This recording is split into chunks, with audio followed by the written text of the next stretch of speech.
Hey there, fellow mechanics, Rhadamant here. Thank you for tuning in to Pacific Drive, Episode 16, Planning Upgrades. And we got 4 full unstable energy, so that's awesome. That's a good amount. You seen these readings, Francis? Gateway opens like blah, blah, blah, blah, blah, and the car goes pow. Sensors go. The Shuttlesphere. Oh, my favorite part.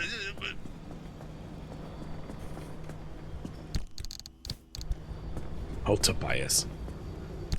You are a funny dude.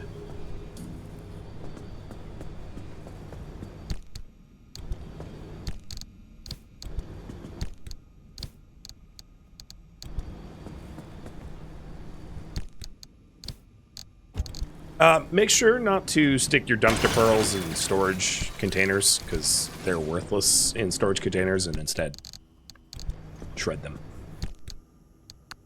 If that wasn't obvious, but I've been guilty of storing my, without paying attention to storing.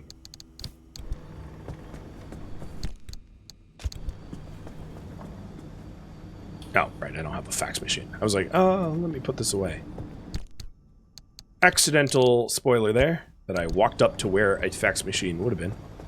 So, broken windshields. This one is worth repairing because it's not fragile. Tons of marsh eggs, as you can see. So that was a pretty good run.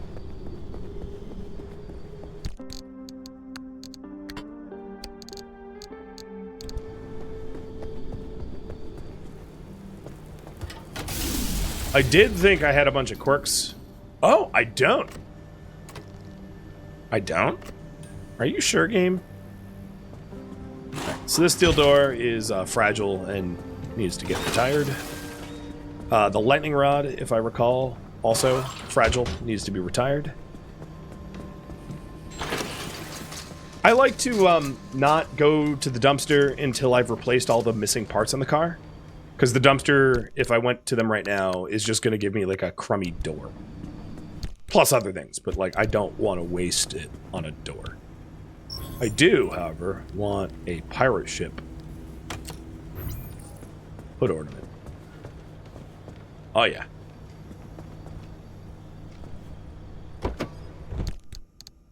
So I'm low on putty and I have no sealing kits in the car.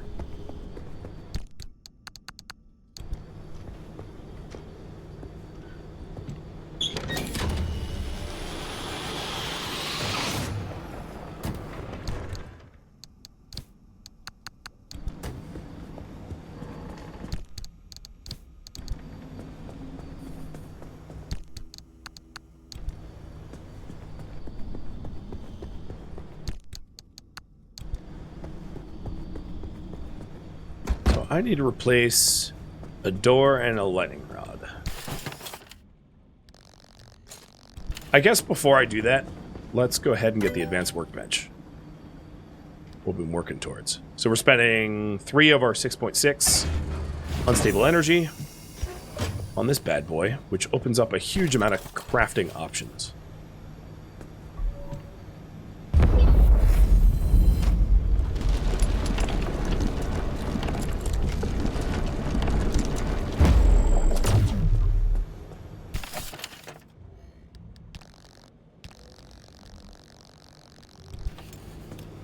So with that, we are now given access to a lot of stuff. To the expanded matter generator, for more room to automatically repair things while we're away.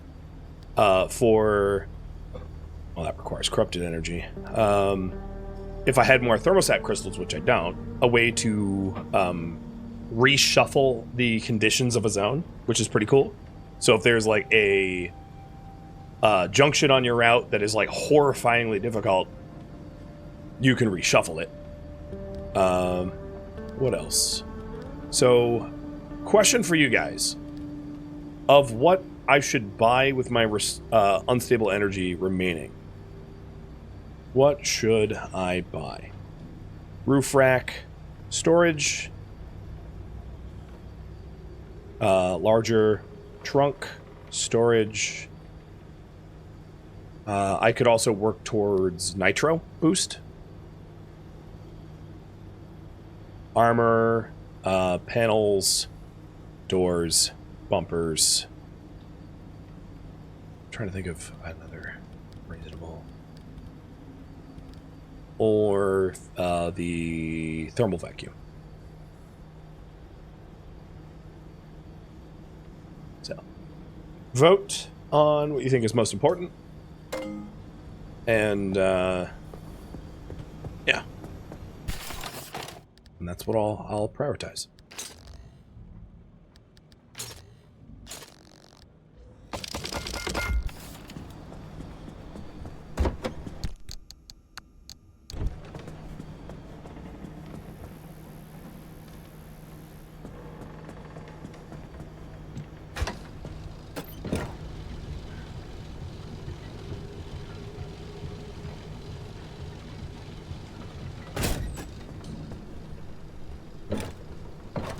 We were pretty low on fuel at the end of that run.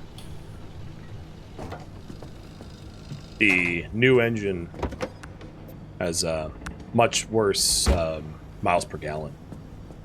And because you drive faster in it, you cover a lot more miles quicker than you are used to, so it feels even worse than its rating.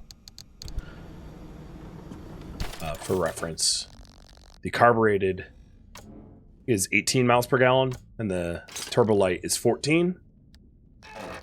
But the Turbolight has you zip around a lot more, so you get a lot more miles in. So, roof rack storage and armor stuff seems to be the popular.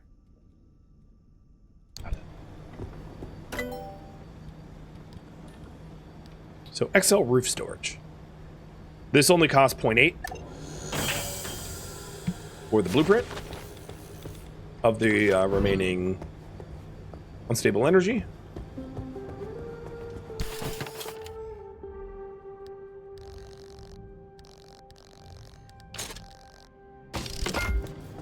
And of course, you could have two of them.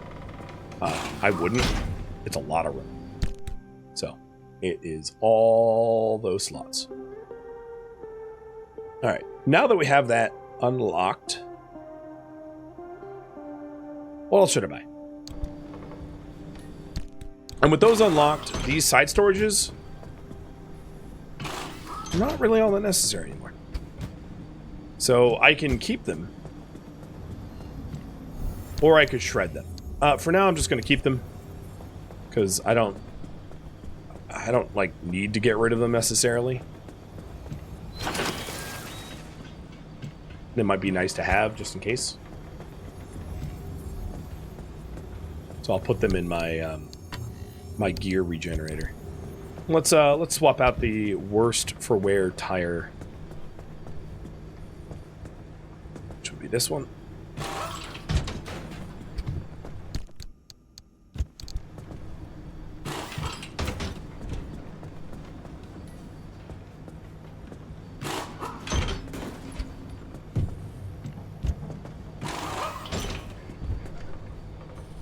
You can be our spare.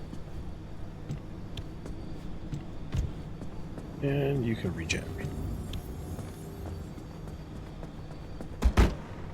Oh, I didn't mean to add... What did I add in the to-do list? Did I add a carbureted engine or something? I added 2 carbureted engines to my to-do list. Oops. Alright. Armor panel, bumpers, doors is your next favorite. Got it. I will get one. So let's take a look at the price. The other thing I will say about that is the armored stuff requires thermostat crystals to make, which I haven't seen a ton of yet, but I will get the bumper because that's going to protect the front of the car pretty good. Replacing the old steel bumper that can be retired, potentially. So for now, because I'm not hurting for raw metal, I'll put the steel bumper in the regenerator.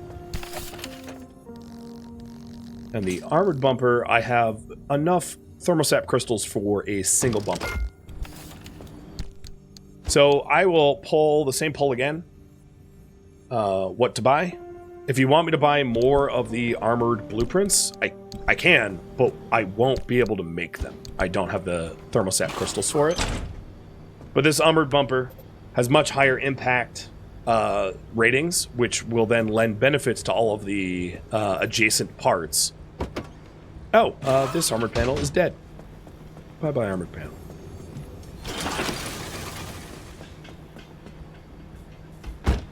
Is there an armored panel back here that I could... No, there isn't. Okay. I did get some crystals back, though.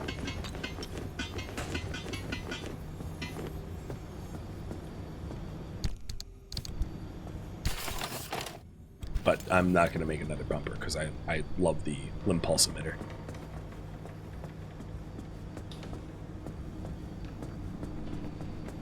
So, thermal vacuum tool, which will allow me to get swamp coral.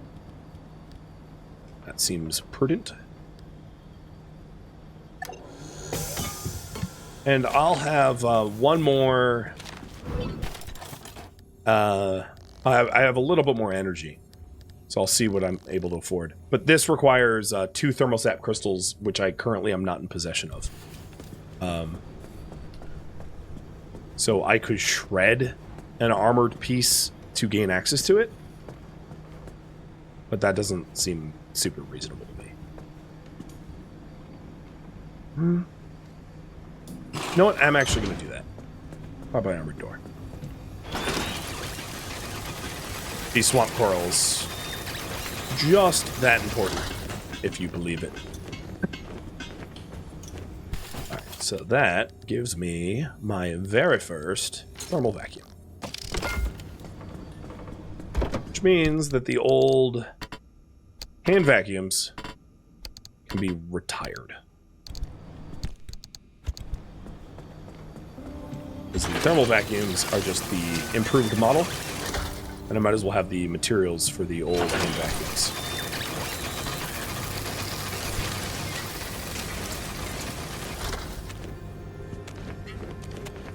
Because it sucks to go to a zone that has strategic resources, precious resources, and just not be able to efficiently harvest them. That feels bad. All right, so I have 1.1 corrupted or unstable energy left.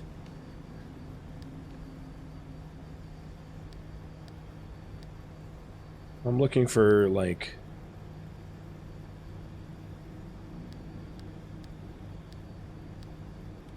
things that make sense. I could get carbon fiberglass blueprint.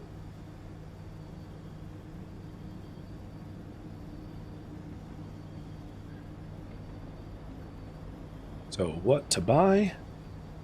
Carbon fiberglass blueprint is one of the basic materials, and what you'll see that a lot in is gear. In fact, I've neglected some of this. I'm actually just going to buy a lead apron right now and a lead-lined lab coat. I don't worry too much about anti-static gloves. I don't need too much electric protection. I'd rather have the marches. Same with the grip gloves. I haven't gotten stolen from too much. I haven't had like bubblegum buddies take things out of my hands yet. Maybe at some point I'm going to want that. But the radiation protection is really nice because anytime you get near an anchor, it's irradiated. So what that carbon fiber does is the large backpack, which is I think one of the most important upgrades, requires swamp coral. So one big reason to get swamp coral.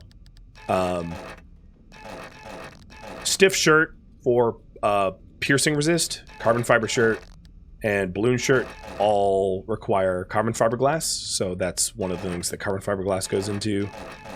Same with increased acid protection is carbon fiberglass. Carbon fiberglass goes into a lot of other things as well. Other things that I could spend my energy on, I could get the improved version of the Liberator, but again, that requires a reason. Never mind. I'm not even going to put that up as an option. I could get a blowtorch, so that is the improved repair over the repair putty. So, blowtorch blueprint. I could get armor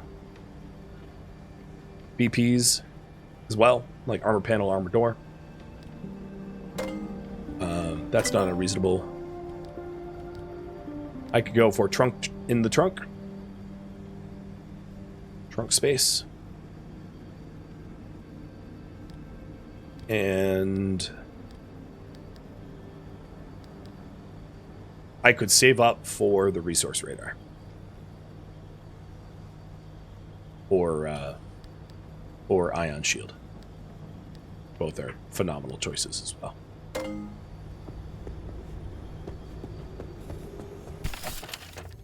While you vote on that, I'm going to get the car run ready.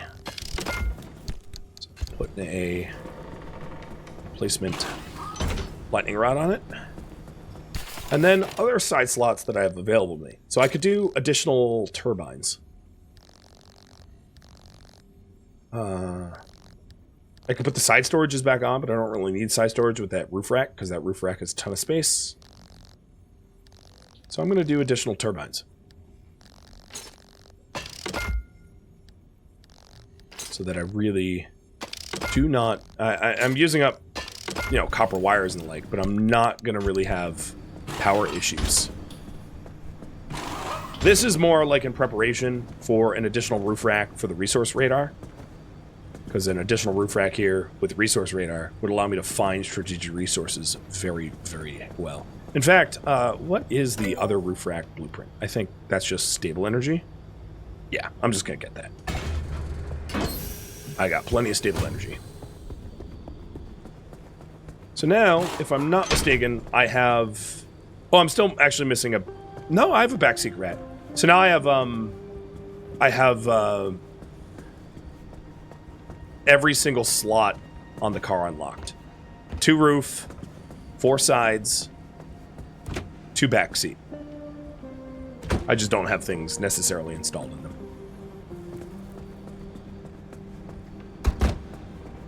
And the last one will be the trunk space increase. Got it. Trunk in the trunk. I need 2 more steel sheets for that, though.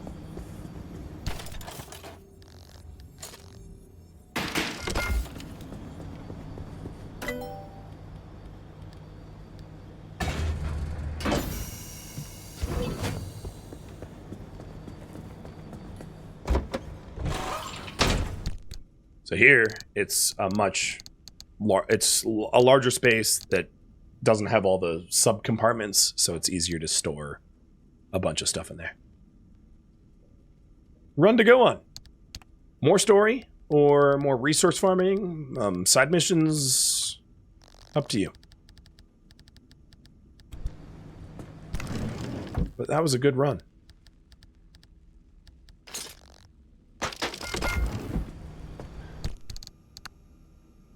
Stockpiling repair putty in the trunk. And I need to make 2 doors and a panel.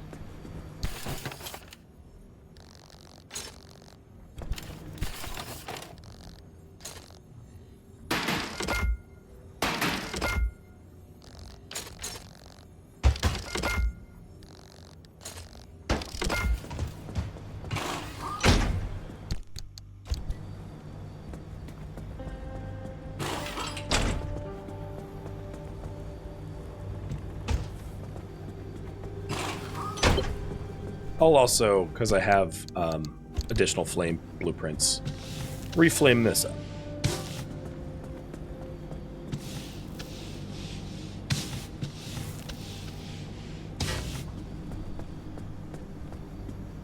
There we go.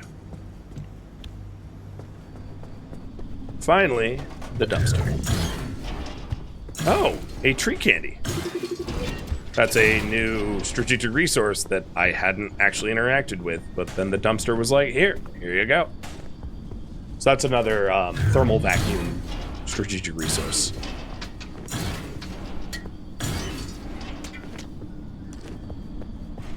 I'm not sure how I feel about eating food that came from a dumpster, but whatever. I'm a beggar. Can't be a chooser. I need even more putty. And you know, with all of the trunk space I have here, I'm just going to shove 5 putty. Whatever.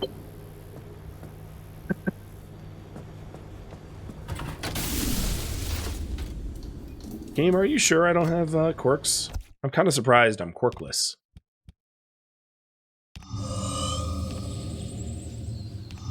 And you guys have it as my choice.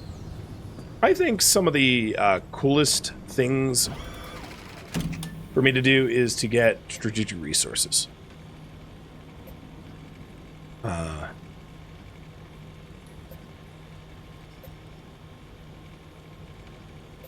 So I'm going to go here.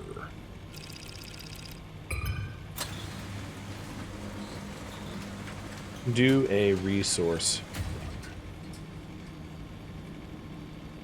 This has 2 new strategic resources that I've not yet found.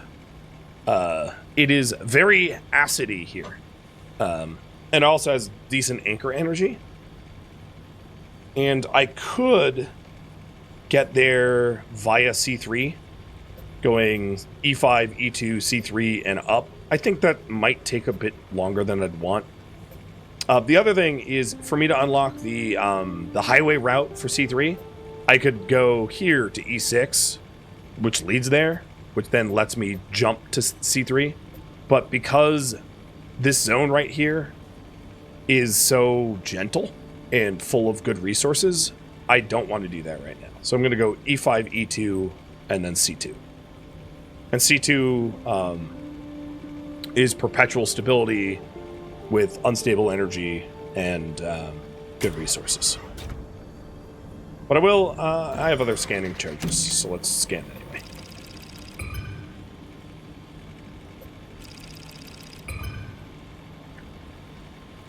Or, you know, I could, well, yeah. I could go F1 to E2, but it's kind of the same distance with more gas. With the additional trunk space, I'm going to make a spare scrapper and impact hammer so that I can store them in the trunk, because it's spacious.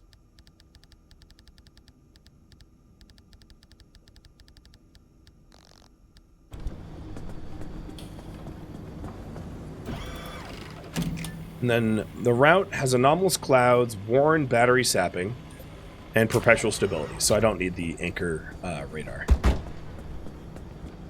Good. Off we go.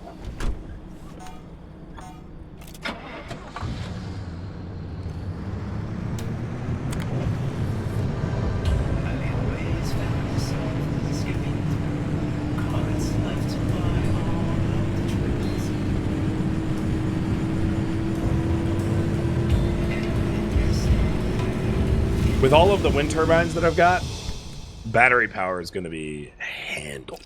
There is a zone receiver that I might want to pick up in this zone for more side mission tapes.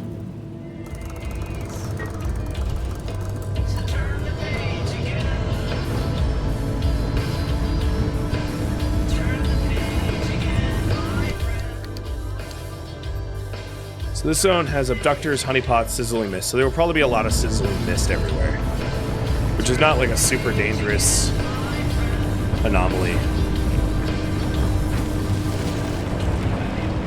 That's not bad.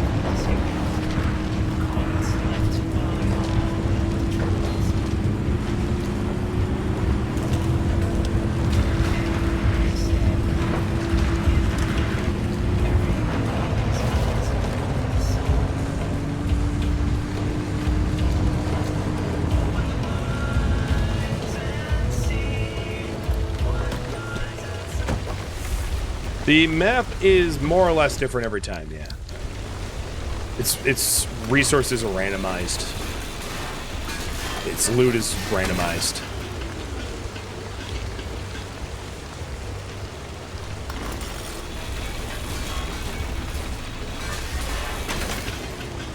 The only thing that isn't randomized is the physical layout of the roads. So like, the road layout and all that is, I believe, the same. Or they're not procedurally generated, at least. They're static.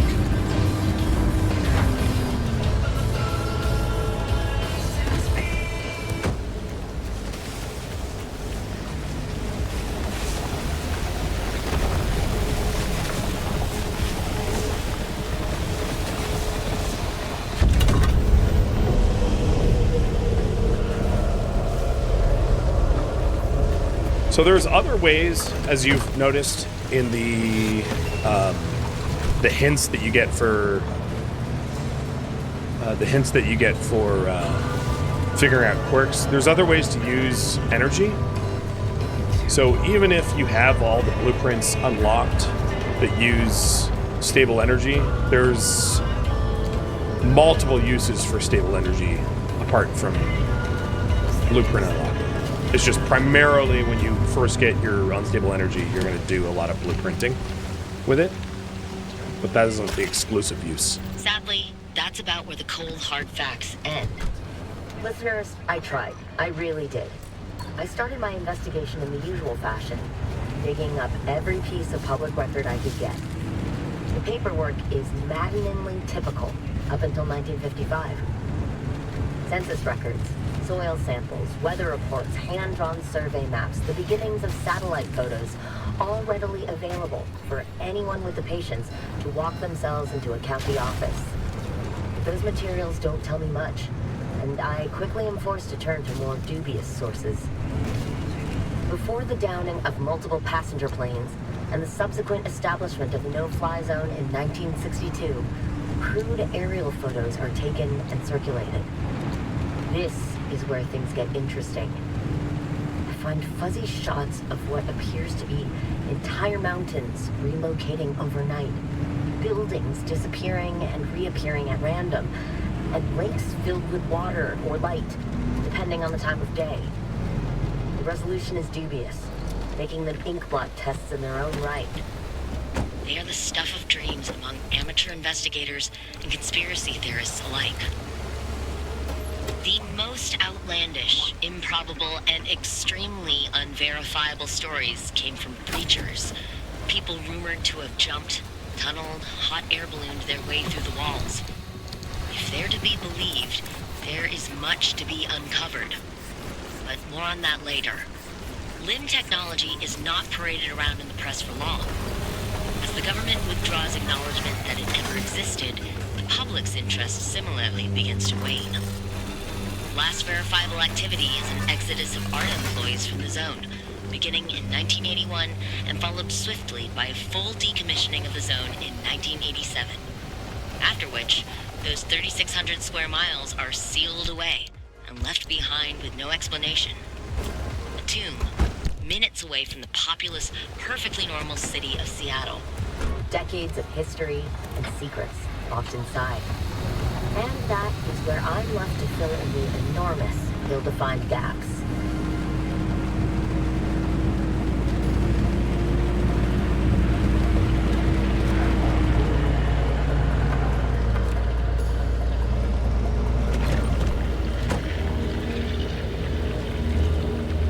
You want to play fetch?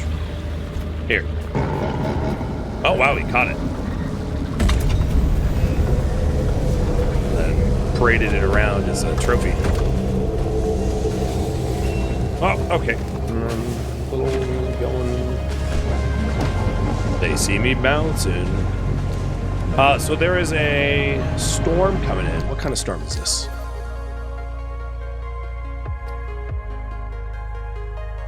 I don't know. Some kind of storm coming in, so I'm not going to want to sit around hanging out. Beat it to the exit.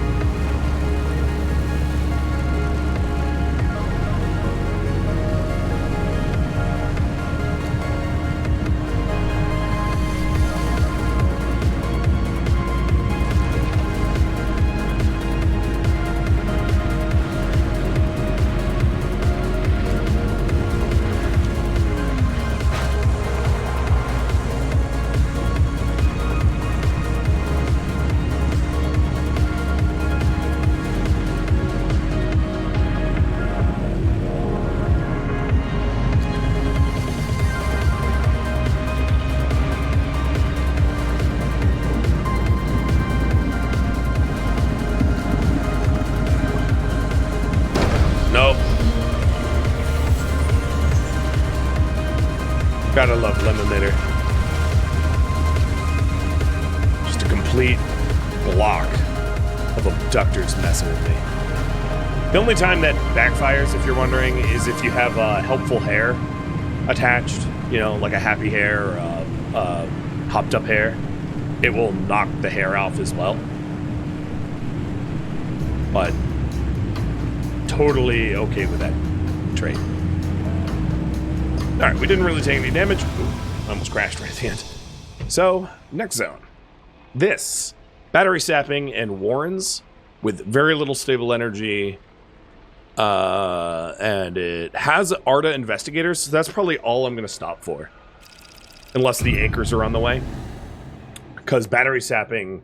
Actually, battery sapping shouldn't be too much of an issue. It's the warrens that's going to be annoying. Battery sapping isn't too much of an issue because I have 3 turbines attached to the car. So I generate a lot of power as I drive around.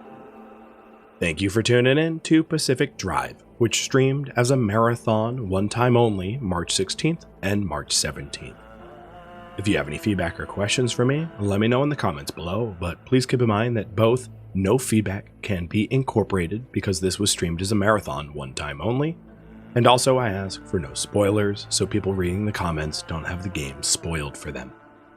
If you would like to join my online gaming community on Discord, Rhadamant.com or the description of this video have a link to it. Thank you so very much for watching. A special thank you to my Patreon patrons, Twitch subscribers, viewers that turned out for this marathon, and viewers like you as well that made it all the way to the credits. Thank you so very much. I hope to catch you in next episode or an upcoming stream. Farewell, my fellow breachers.